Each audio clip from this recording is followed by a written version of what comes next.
Host of Huckabee right here on Fox News Channel, and I can say that Neil Cavuto, a friend, doesn't use that term very often. He meant it, Governor. I think he was deeply offended by the comments that we saw this week, and this host at this other network wasn't the first person. Mark Hill set this off about a month ago, and now this other host says yesterday, or a couple days ago, that he saw Christie the other day. He was amazed by it. He said, quote, he must be 300 plus.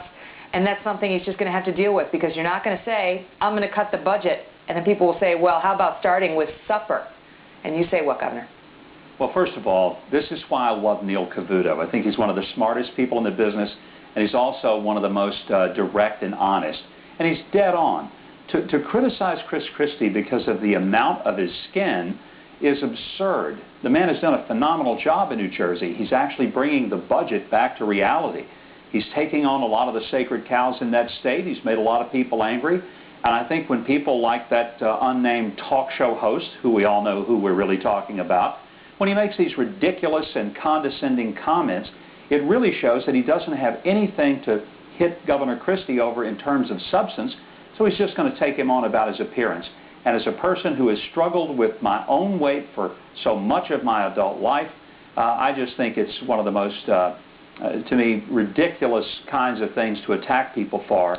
And I would like to believe that this country really has more problems than how much the governor of New Jersey weighs. Why is it allowed? I mean, if somebody said something about a candidate's skin color, or a candidate's gender, which in the law we refer to those as immutable characteristics, stuff you're born with and you can't change. You happen to be white, or you happen to be a woman. I mean, I guess arguably you can change that these days, but you know what I'm saying.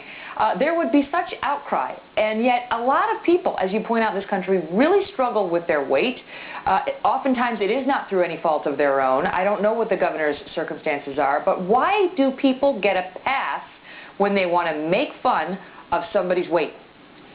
It's one of the inexplicable things of our culture today. It's one of the last frontiers where it's perfectly okay to be insulting, to be rude, to be just downright mean. And I can't think of any other word than mean. The difference is, if Governor Christie somehow decides he wants to lose weight, he can.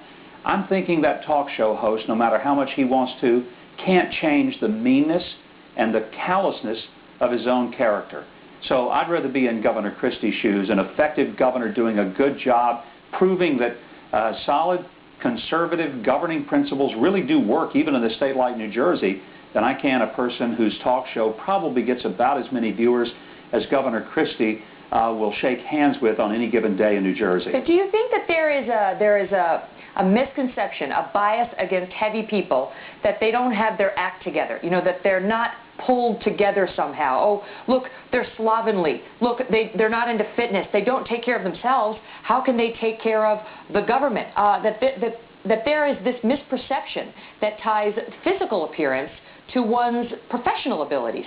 There's no doubt about that, and in fact some studies have shown when they take images of people and they project and they say, who's the smart one? People in a focus group will typically pick the thinner one. When they say, who would you rather have as your boss?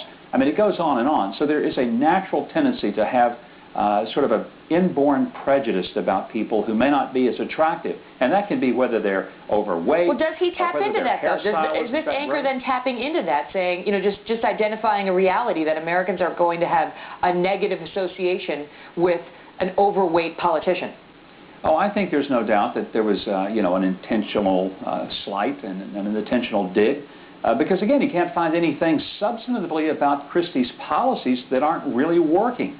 So if you don't like what he's doing, but you can't argue with the results, then pick out something really small. Show your childishness. Show what an immature person you are by doing the kind of thing that we would expect out of a third grader, but not a person who hosts what's supposed to be a substantive discussion of issues of national importance. How much Chris Christie weighs has really no major bearing on the kind of job that he does as the governor of New Jersey.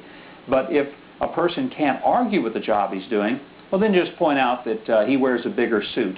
And, I would like to say, take a look at Winston Churchill.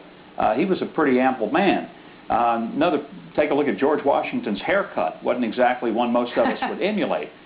But, those guys did pretty well. Abraham Lincoln reportedly had a very high, squeaky voice. But I dare say he was a doggone good president.